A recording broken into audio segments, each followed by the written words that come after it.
Hi, Alex. Good, good evening. Good evening, and welcome to the CASAA update for the week of 10/26/2015. Hi, Alex. So, what's going on? Well, man, things are about to get weird.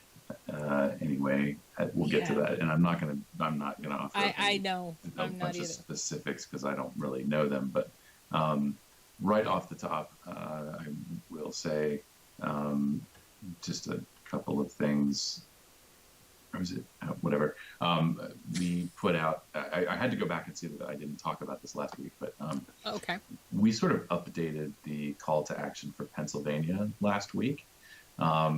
Even though I think that there was some a little bit of success earlier on, I guess back in the summer, or maybe it was spring. I don't know. Everything's blending together at this point. But there was that 40% wholesale tax that was proposed for vapor products and I believe smokeless tobacco. Um, that was sort of that was taken out of the budget during the normal, at least that round of budget talks. But there is sort of uh, not really rumor.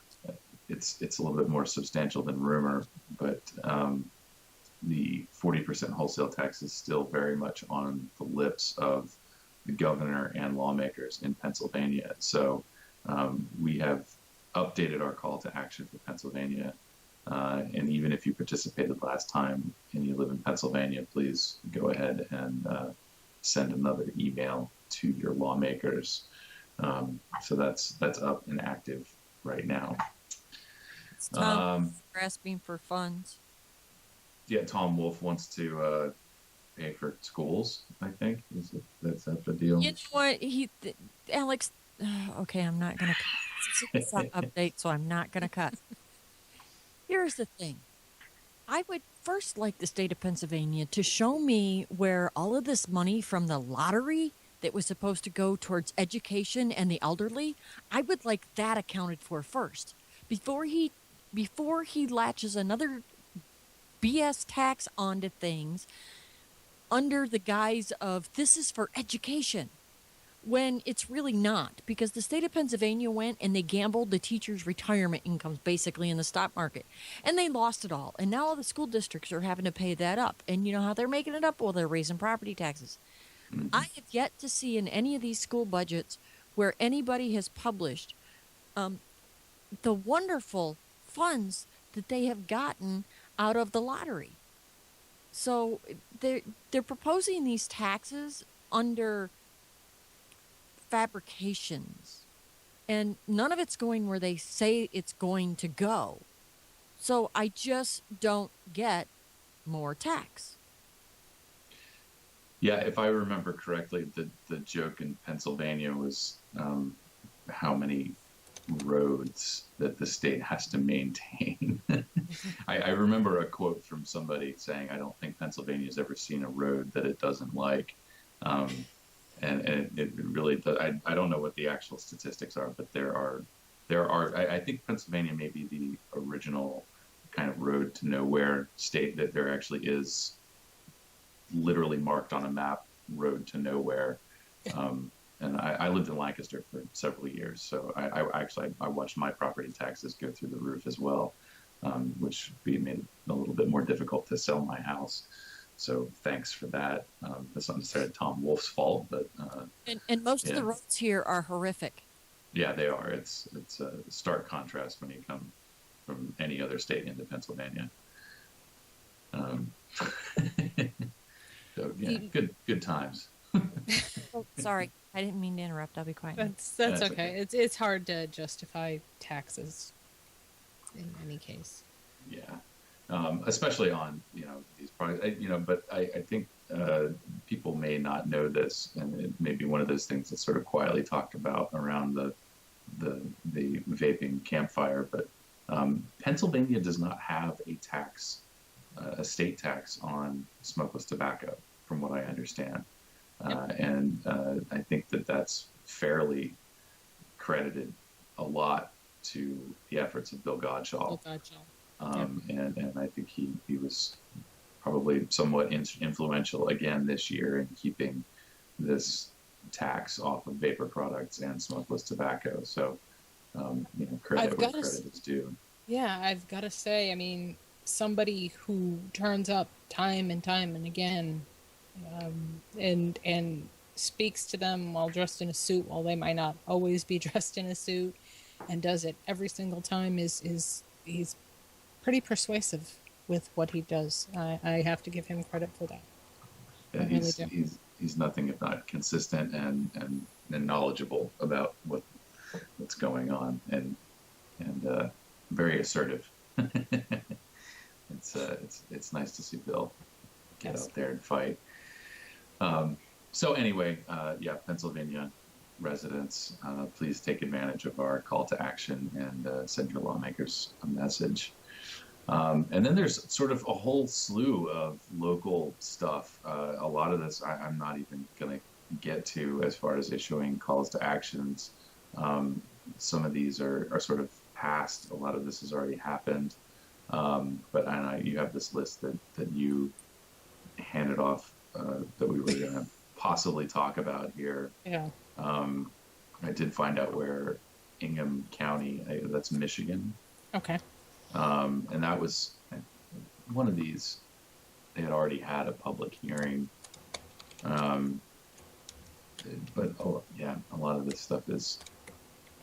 I came home from work and I tried to get ready for tonight, and then I decided to take a nap instead. So. It's okay. That's why I put together a list. No, that was good. I did just get an alert today from Bismarck, North Dakota.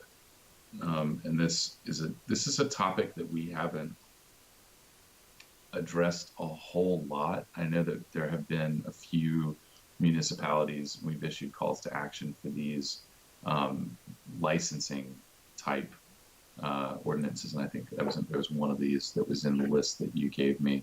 But Bismarck, North Dakota is looking at an ordinance that would require vapor shops to carry a state-issued tobacco dealer's license. Mm-hmm. And it was one of those things where I remember hearing that, in certain places, this is kind of a huge problem because a vapor shop isn't defined as a tobacco retailer at the state level. So you have this, city or municipal ordinance that's requiring people to go get a tobacco license. When they go, they say, yes, I'm selling electronic cigarettes and vapor products. And the people at the state office are like, well, we don't issue tobacco dealer licenses for those things because, the state doesn't recognize you as a tobacco dealer. So there's sort of this, weird miscommunication and so on. But fortunately for the folks of Bismarck, North Dakota, the state does define electronic cigarettes as tobacco. And so you should very easily be able to, a retailer's license is $15. The ease of getting this license is sort of beside the point. The horse is out of the barn here. I mean, the state already has already essentially regulated e-cigarettes as tobacco. So there's not much argument there. Unless you want to take it up at the state level. And I don't think that North Dakota is not like California. They don't have, a lot of the licensing laws that we see in California cities and counties is tied to this, we're going to put a cap on the number of tobacco dealers in a city. And so, if you want to open up a vapor shop, you have to wait until somebody closes their tobacco whatever down in order to purchase one or apply for one.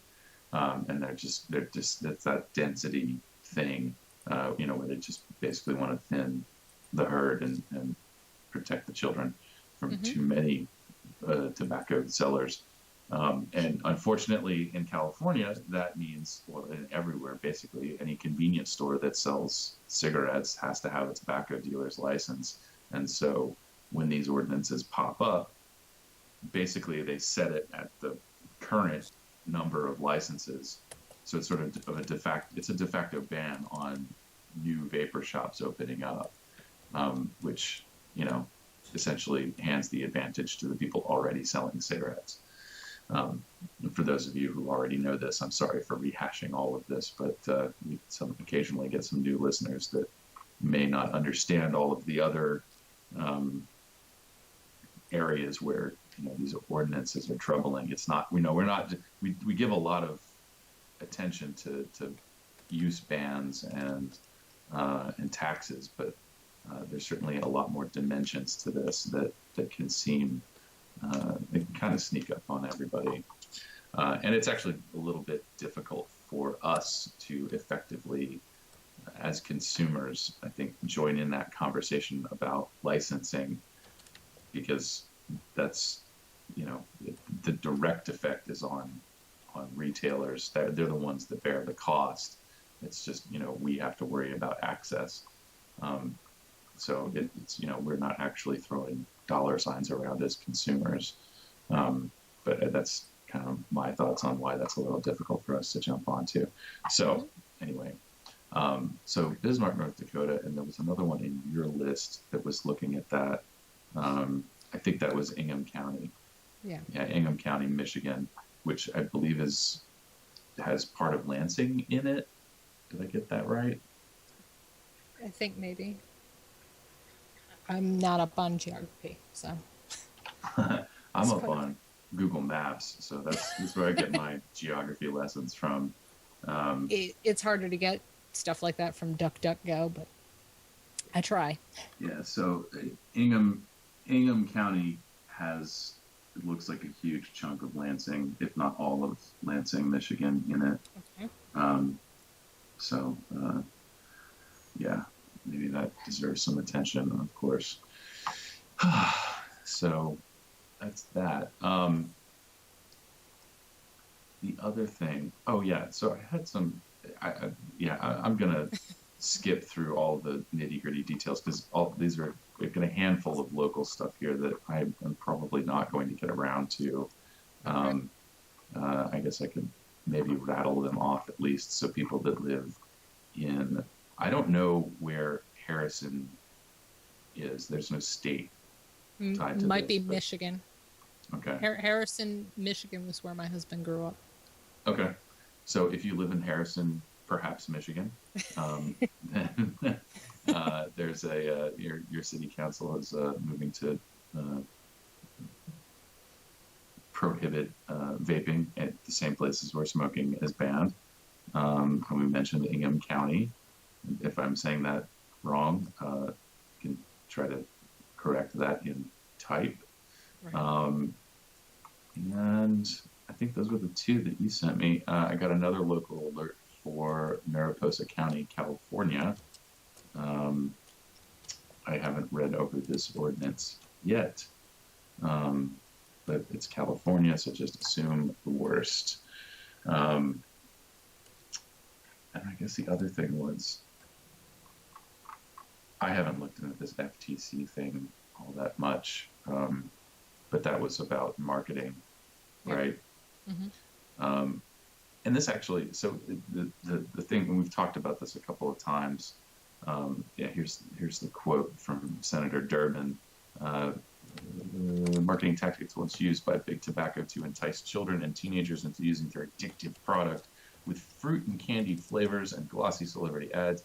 E-cigarette makers are undeniably targeting young people. I know that Jeannie knows this. I know that a lot of other people out there know this, but I had to discover it for myself. This weekend, I took straight propylene glycol and my nicotine liquid, and I mixed it in a bottle, and I started vaping it, and it's delicious. It's unflavored. It has a nice, mild, sweet taste to it. How is it sitting here lying like this, Alex? What's that? Why are you telling that terrible lie? He's reading. Because I really just, it doesn't matter if I say it or if anybody else discovers it. Well, no, Jan, I was using sarcasm earlier, and Jan pointed out the fact that, some people might not understand sarcasm. So I'm just passing along the knowledge that I was given earlier when I intended to use sarcasm. Yeah, no, it's awful. I don't know how Dr. Farsalinos can stand it. It's awful. I actually like it. It's nice. I mean, it's not gonna. I don't know actually if it's going to. I just got some vegetable glycerin in today, and I'm gonna try. That apparently that is advertised as actually having a nice sweetness to it. When it says right on the bottle, add it to your protein shakes for a nice sweet whatever. Um, so, I think a lot of people actually know this or whatever. I just, to me, it is actually a sweet flavor. Unless nobody out there vapes pure nicotine straight from the source. It all comes diluted with propylene glycol or vegetable glycerin. So it's, there's no, the e-cigarette companies are not adding sweet flavors to this product to make it more appealing or to mask some bitter taste. That's just not how this works. The flavors are added because we like them. It's an interesting experience. It's an enjoyable experience for people who can taste things. But even if they were to come out and say absolutely positively no flavors, it's just propylene glycol and nicotine, I actually even then they would have to understand that it has a sweet flavor to it. So I guess the flavor. That's why people. That's how most animals get poisoned. Because the sweet taste of antifreeze. Yes. Right. Yes. And that's what it's from. Is from the PG that's in it. It has this sweetness that draws them to it, and that's why they're drinking it. I don't think that these animals aren't walking by a puddle of water and going to antifreeze because they think, oh, hey, I'm going to poison myself. They're walking by the water and going to the antifreeze because they're like, oh, this smells really good. Right. And that's why they do it. But they add. When I said earlier that it's awful and I'm not doing it, you have to understand where I'm coming from. Alex is such an apt DIYer. I am all about the flavor. Yeah. All about the flavor. No, I'm just cutting my teeth on this now. I'm getting interested in extracts and getting into flavors, and I've just been slow to do it because I'm generally slow and focusing my attention on more keyboard text-based things than a chemistry set. But yeah, it's really interesting to get started into this, and it's exciting for me. But I had to try the plain. I have a bottle. I made my own label with it just says plain. Just plain. Just as a side note, maybe all our bottles should say plain. Yeah, just a note, Dave Dorn does a lot of unflavoured, but it's not fully unflavoured. He does add a bit of ethyl maltol. Well, I mean, wasn't it, oh God, who was it who used to do that? It was just VG, nicotine, and ethyl maltol. One of the very first companies did that. I forget their name. But that was one of their flavors, and the other one of their flavors was called Fresh.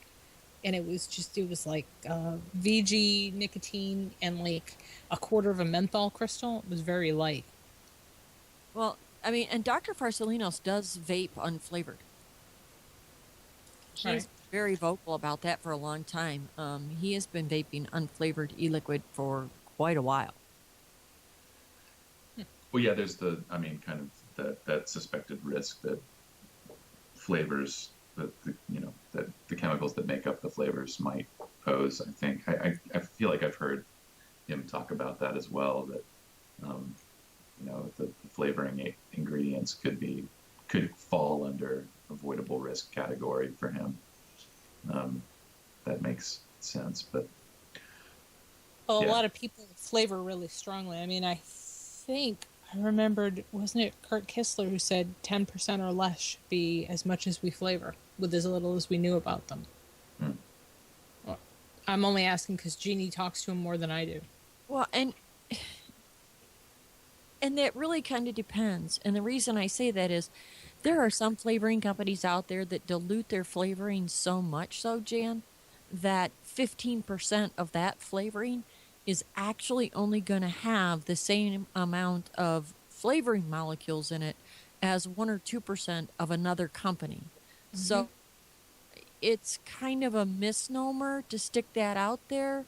And when I asked Kurt about it, and I have an interview recorded on SoundCloud that I did with Kurt, where we were talking about exactly that. You know, people have vaped 100% flavoring before. Yep. And Kurt said, have we had one single person be confirmed sick from flavoring ever? And the answer is no. Yeah. No, but I mean, all of this, we are the guinea pigs. Yep. We're it, you know, especially people who've been doing it as long as Kevin, myself, and Julie. We're the one, if something's wrong, it's going to show up in us first. Just saying. Yeah. We're the people, if the government wanted to be accurate about this, and if anybody really wanted to be accurate about this, they would be studying us and what's happened to our health. But they don't seem to really take that into consideration. We are the perfect test group. Moral panic raises more grant dollars, so Yeah, you know, very that's that. But yeah, I guess bring it back to the more legislative / regulatory discussion. I just kind of think it's that absurd argument of masking the bitter taste of nicotine is sort of a moot point, I guess, because the plain is actually pretty nice as far as I'm concerned. It doesn't really taste bad, though.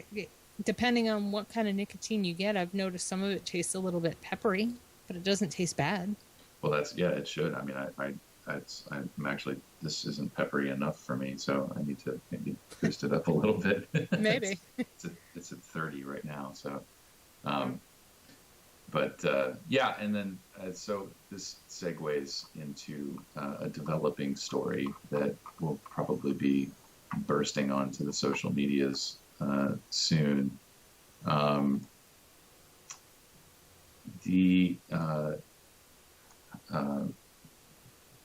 FDA regulations are at OMB, OIRA, and another organization is, I guess, slowly releasing whatever copy of it they have. Currently, I'm not going to give you the website. I'm not going to promote anything that's not CASAA, just because that's whatever. I don't blame you, but all you have to do is a web search. You can find it now. Yeah, and so it's out there right now. As far as I know, the table of contents are up, and people are slowly. We're sort of currently at the mercy of these people's analysis of what they've read and what they think they've seen. So we're not going to speak definitively on this, but I will say this ties into several things. First of all, I've seen a couple people talk about how they've spoken to retailers who don't even know that the FDA deeming regulations are a thing. It was one thing to hear retailers ask me at events like, "Oh, are we done? Did they tax it yet?" Like that's one thing. At least that guy knows that there's something out there. Right. He may not be aware of where we're at in the process, but at least he knows it exists. So there are people opening up vapor shops left and right, and they don't know what's coming. This is the time. Right now, if nobody's done anything, this is the time. You should be, if you go into your vapor shop and they don't have CASAA materials or any advocacy materials, there's a conversation that needs to be had with that vendor. Because I know as a consumer, I would like these products to be around in some form that resembles the current market in 10 years from now, 20, 30, down the line. So, we have our call to action for supporting HR 2058, which every single vapor in America should be participating in. right now, I think we're probably around 17,000 people have taken action. That's not nearly enough. You write that number out. If somebody gives you $17,000 in cash, that's a lot of money, but it's just not nearly enough people. There are millions of people using these products in this country alone, and every one of them should be clicking and pointing their way to sending an email. The other thing that we haven't quite hammered out yet, this may or may not become a thing, but regardless, people should know there's some association of medical doctors. I have to dig up the link here if I'm going to pronounce their name correctly. You sent us this link. ASAM. What an unfortunate acronym. The American Society of Addiction Medicine, which to me, just reading a few of their materials, sounds like the neo-prohibitionist movement or whatever. They have organized, using that term loosely, they have their own call to action. They're encouraging people to call the White House tomorrow, October 27th, and urge the president to kind of force the FDA's hand. No, the exact words are: ask President Obama to finalize regulations to give the Food and Drug Administration the authority to protect our kids. So anyway, this call to action was written by a third grader, and and they just really don't know. I mean, maybe that's all that they need to do. You have to write things on the 6th grade level really to get the most participation. Fourth grade. Yeah. Wow. Yeah. No, and I'm telling you just what I've read from like cruising tobacco control websites. They talk about like how to recruit like lower level people. Nothing can be written above a 4th grade reading comprehension level. So, well, this is it. What was sort of kicked around was that we should probably get together some counter action, and on Wednesday, everybody should call the White House and tell them to not let the FDA destroy the e-cigarette market and take away our access to these products, and that the president should probably demonstrate some leadership and express support for changing the grandfather date to a more reasonable time, like when the deeming regulations are finalized, which is what HR 2058 would do. And then, of course, tell your story to the lovely White House phone person that happens to catch your call, and tell them how these products have benefited you, if they have in fact benefited you. And the number for the White House is area code 202-456-1111. Again, that number is 202-456-1111. Call Wednesday, October 28th, while supplies last, and let the White House know that vaping has been incredibly beneficial to you and millions of other Americans who vote and pay taxes and don't want to see these products taken off the shelves. Amen. Amen. I think there's your call to action, Alex. Yeah, probably. Yeah, so that's that. And anyway, so suffice to say, nobody beyond a small circle of people has seen what the deeming regulations currently look like.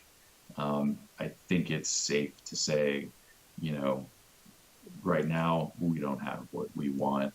There's some speculation about them being even worse, but I'm only bringing that up because people should be motivated to take action. That's where this goes. Well, hash out. Right. I don't know how you could not be motivated. Within 2 years, they aim to end us. That's as it's written now. They aim to end us and leave us with cigalikes. How are you not motivated by that? If that. Yeah, exactly. If that. We get that. So, yeah it's happening.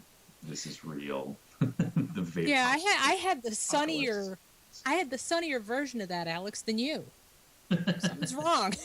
And I am the constant optimist. So Yeah. yeah, when the optimist is getting all doom and gloom. Yeah, stuff's starting to become really real. So now is the time. And if people don't have CASAA stuff up in their shops, they don't have to buy a CASAA store kit. We have links where vape shops can print all the CASAA material they would like to post in their shops, and it will cost them nothing but the cost of paper and ink. So they don't have to give us anything, but they need to know, vapors need to know someone is fighting for them. Without us, I don't know what happens next.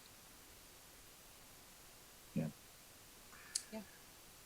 So we're not going to end this on a cheery note, other than to say that please participate in the HR 2058 call to action.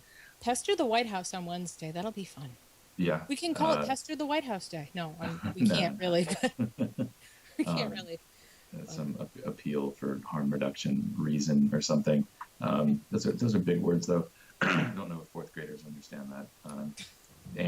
Our people are smarter than that. We hope so.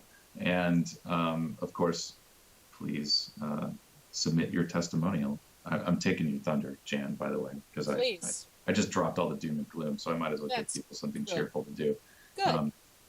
If you want to feel better about life and all of these horrible regulations that are coming down, just take a few minutes and give us a paragraph or two about how vaping has improved your life or not, or smokeless tobacco. Either way, those are great tobacco harm reduction stories that we would like to add to our collection. Visit CASAA.org/testimonials or bit.ly/THR testimonials and give us your story. Yes. Yes. And that is it for this week. If we didn't make you really sad, please please join us at CASAA.org if you have not already done so that we can help you help yourselves to protect vaping as we know it. Join us on Facebook at the We Are CASAA group for just general chit chat, or the official CASAA group page. We Are CASAA Media on YouTube. We Are CASAA Media on Twitter. We Are CASAA Media on Instagram. Come check us out there. And come say hi to us. We really want to talk to you. Have a good night. Thank you for everything you do for us, Alex. See you next week. Thanks.